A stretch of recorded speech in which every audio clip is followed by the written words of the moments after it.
Menyambung kembali pengajian kitab kita pada malam ini, 40 hadis peristiwa akhir zaman.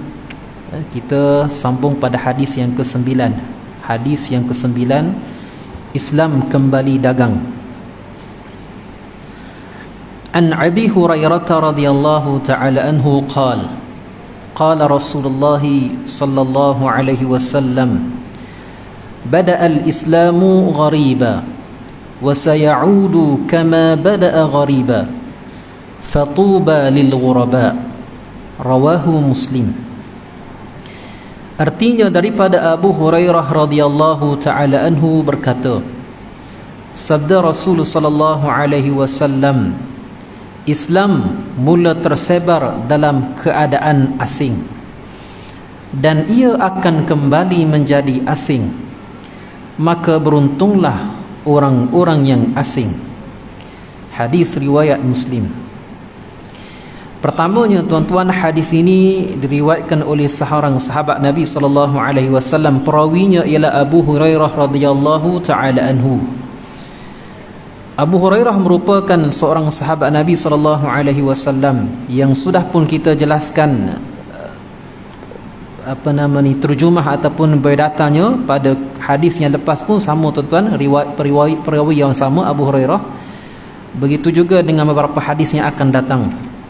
Kenapa kita akan jumpa banyak hadis yang akan diriwayatkan oleh Abu Hurairah? Kerana apa? Kerana Abu Hurairah radhiyallahu taala anhu, sebagaimana kita sebutkan, merupakan sahabat Nabi sallallahu alaihi wasallam yang paling banyak meriwayatkan hadis.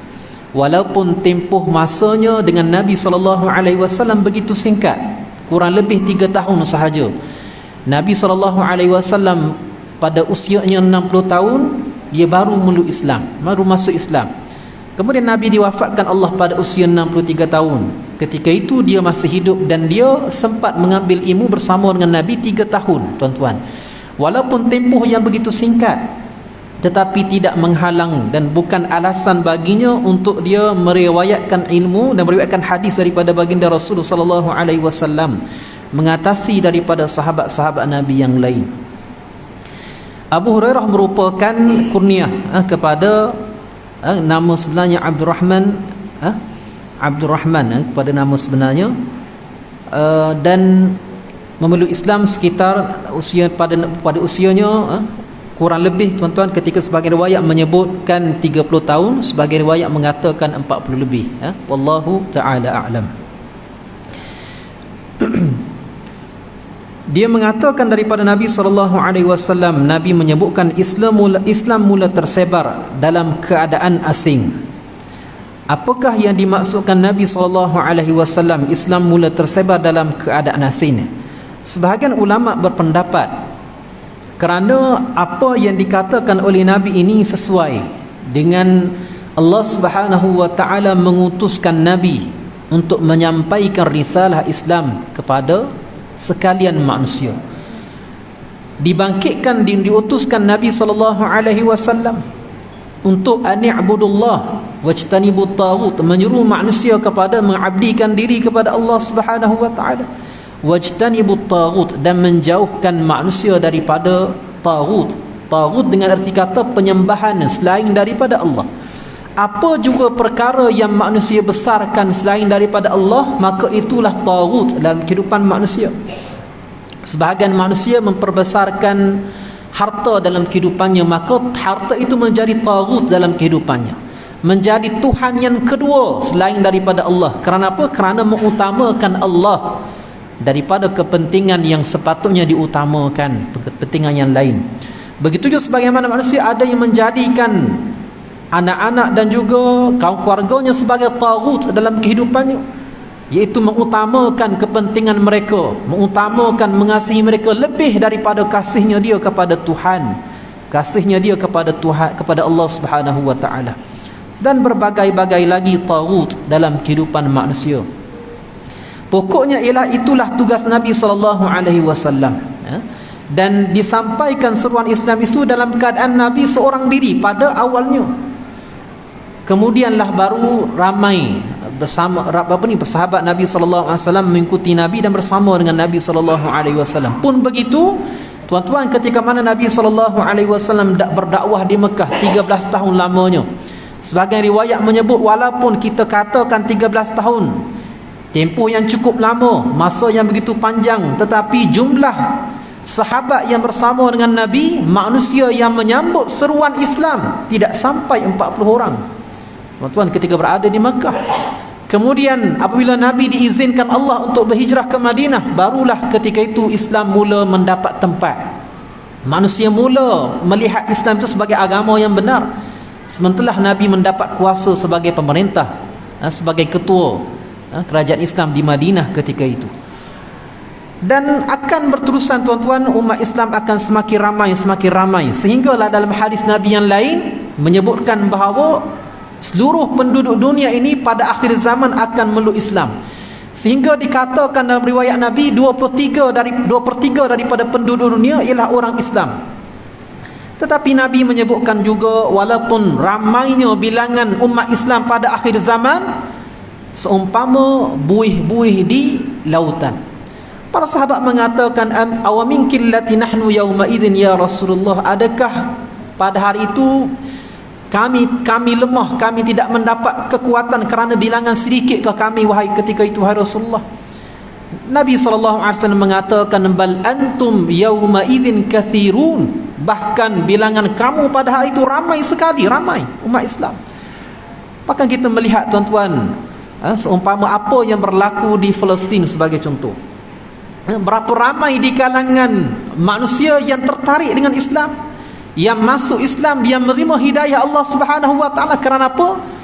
Melihat kepada perbuatan yang begitu zalim dilakukan kepada umat Islam di Palestin, sehingga pri kemanusiaan manusia melihat ianya bukan lagi soal kemanusiaan semata-mata, tetapi ia atas dasar agama. Kerana itu mereka tertarik kepada Islam. Dan begitu juga dengan, tuan-tuan, dengan faktor-faktor yang lain menyebabkan manusia masuk Islam. Pokoknya ialah, tuan-tuan, umat Islam pada akhir zaman akan ramai. Tetapi Nabi mengatakan seumpama buih-buih di lautan, seumpama Nabi menyebutkan apabila kita melihat ombak mengempas ke pantai, tuan-tuan, kita melihat putih di lautan. Putih itu, tuan-tuan, tidak berkekalan, dia akan hilang.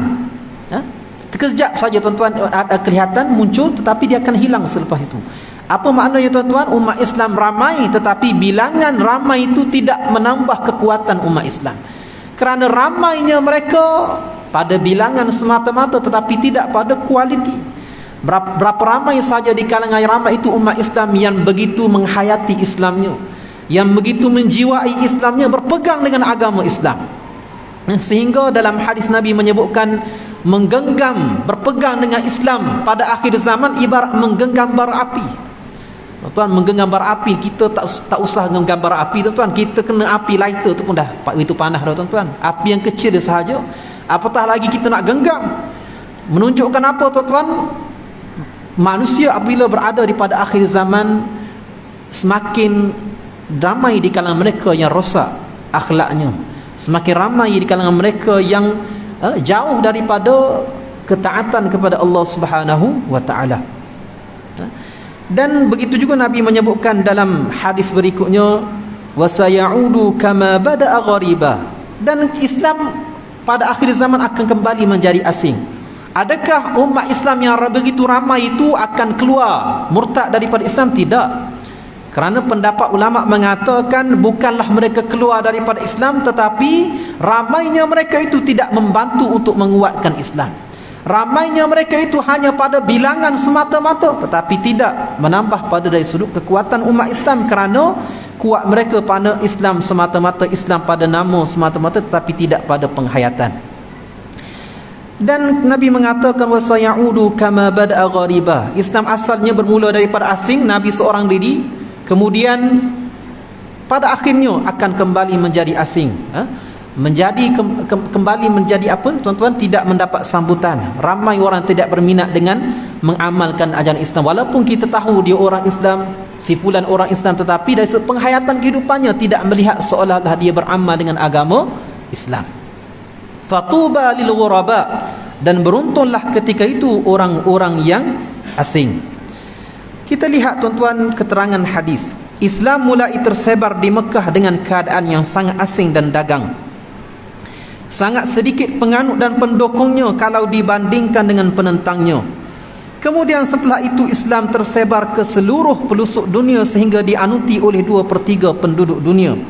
Kemudian Islam kembali menjadi asing dan dirasakan ganjil dari pandangan dunia, bahkan daripada pandangan orang Islam sendiri. Tuan-tuan, kadang-kala orang Islam sendiri melihat Islam ini seolah-olah macam agama yang lain ataupun begitu asing pada pandangan mereka, sedangkan itulah agama Islam. Contoh tuan-tuan, dalam perkara yang melibatkan kepada undang-undang Islam, melibatkan kepada penguatkuasaan undang-undang Islam. Begitu juga dalam undang-undang yang melibatkan kepada menutup aurat. Tuan-tuan, di Kelantan pernah beberapa tahun yang sudah kerajaan negeri menguatkuasakan enactment suatu undang-undang kecil dalam kerajaan negeri Kelantan, itu memberikan peluang kepada penguatkuasa untuk mendenda mana-mana penjual. Fokusnya pada awal kepada penjual, peniaga-peniaga yang tidak menutup aurat, tidak berpakaian dengan cara menutup Islam, cara Islam menutup aurat. Ditentang tuan-tuan, ditentang, bahkan dibangkang. Bukan setakat orang yang bukan Islam itu sudah tentu, tapi orang Islam, baik daripada Kelantan, bahkan daripada luar Kelantan. Itu sebagai contoh apa yang berlaku.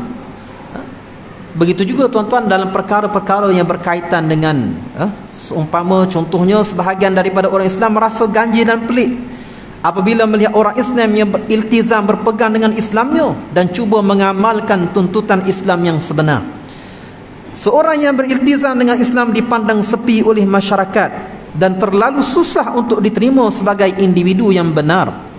Contohnya, kalau ada sesuatu program kemasyarakatan, kemudian masuk waktu salat, tiba-tiba ada seorang yang minta diri untuk menunaikan salat, maka tindakan itu dianggap tidak sopan dan kurang wajar. Tuan-tuan, hakikatnya berlaku. Bahkan kadang-kadang kita, alhamdulillah, di Malaysia ini banyak surau, banyak masjid. Tak ada halangan, bahkan tidak menjadi alasan untuk tidak solat kerana banyak tempat persinggahan. Tapi kalau kita pergi ke mana-mana negara, tuan-tuan, umpama negara Arab, walaupun negara Arab, saya bagi contoh negara Jordan lah, kerana kita ada pengalaman belajar di situ, tidaklah sebanyak di tempat negara kita, tuan-tuan, masjid-masjid dan surau. Kita banyak, tuan-tuan, alhamdulillah. Subur rumah ibadat, mana-mana tempat kita mudah untuk melaksanakan solat berjemaah. Tetapi tidak pada sebahagian tempat, menyebabkan kita biasa melihat fenomena mereka solat di tepi jalan, tuan-tuan.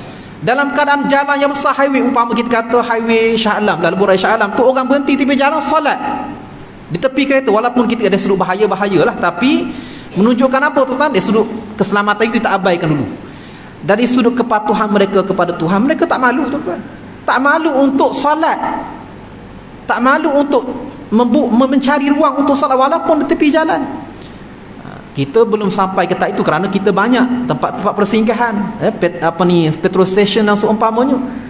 Tapi kalau ada orang yang solat tepi jalan, nescaya akan perkara itu akan nampak pelik, akan dilihat ganjil, kerana tidak biasa diamalkan. Tapi hakikatnya, tuan-tuan, apa yang dilakukan oleh orang yang tidak datang ke masjid tidak dilihat ganjil pula, tuan-tuan. Sedang orang datang, seruan azan berkumandang, sepatutnya mereka menyahut seruan azan, datang solat berjemaah di masjid. Akan tetapi ramai di kalangan mereka yang tanpa keuzuran apa pun, tanpa rasa bersalah di hadapan Allah Subhanahu wa taala, tidak datang solat berjemaah di surau, di masjid dan sebagainya. Bahkan elok saja duduk di kedai-kedai makan, tuan-tuan. Nak kata alasan uzur sakit, takkan saban minggu uzur, takkan setiap hari uzur, tuan-tuan. Ini alasan-alasan yang kadang-kala kita nampak macam remeh, bahkan menjadi norma dalam masyarakat sehingga kita nampak biasa. Begitu juga, tuan-tuan, keadaan manusia yang membuka mendedahkan aurat, sehingga apabila ramai orang yang mendedahkan aurat, kita yang menutup aurat ini, kita rasakan bahawa kita ni seolah macam orang asing. Bahkan kita kadang-kala berada di tempat kita seakan-akan kita perlu rasa segan. Tuan-tuan pernah rasa, walaupun kita kata pakai kopiah ni sunat hukumnya, tapi kita cuba kita pergi ke satu tempat, shopping mall lah kita kata, yang mana berapa orang yang pakai kopiah. Contohnya, tuan-tuan, kita bila kita pakai, kita seorang daripada ramai-ramai itu, kita nampak kita yang pakai, kita akan terasa, tuan, kita macam rasa ganjil, rasa asing. Walaupun itu bukanlah tak berdosa pun kalau tak pakai. Tapi itu kita kata dari sudut tuntutan ataupun suasana bi'ah Islamiyah, bi'ah Islam, suasana Islam. Apatah lagi dalam tuntutan agama yang wajib berkaitan dengan tuntut aurat dan sebagainya, tuan-tuan. Sedangkan orang yang tidak solat sambil bersenda gurau ketika orang lain bersolat, itu tidak pula dianggap sebagai perbuatan yang salah dan terkutuk. Begitulah seterusnya nasib Islam di akhir zaman. Ia akan terasing dan tersisih daripada masyarakat, bahkan tersisih daripada pandangan orang Islam sendiri yang mengaku sebagai umat Islam dan marah apabila dikatakan yang dia bukan daripada orang Islam. Memanglah tuan-tuan, hakikat nak mengatakan seorang itu bukan terkeluar dari Islam, tuduhan yang cukup bahaya. Bahkan kita dilarang oleh baginda Rasulullah sallallahu alaihi wasallam bukan nak mengeluarkan orang daripada Islam, bahkan nak katakan seorang itu menggelarkan dia munafik pun tak boleh, Nabi larang. Kecuali pada Abdullah bin Ubay bin Salul, itu sahaja.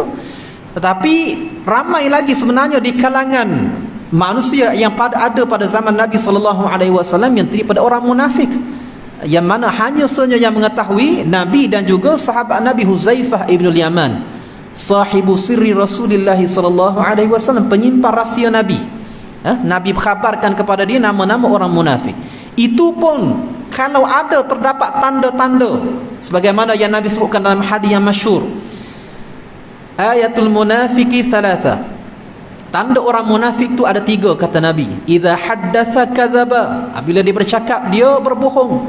Wa idza wa'ada akhlafa, apabila dia berjanji dia mungkiri janji.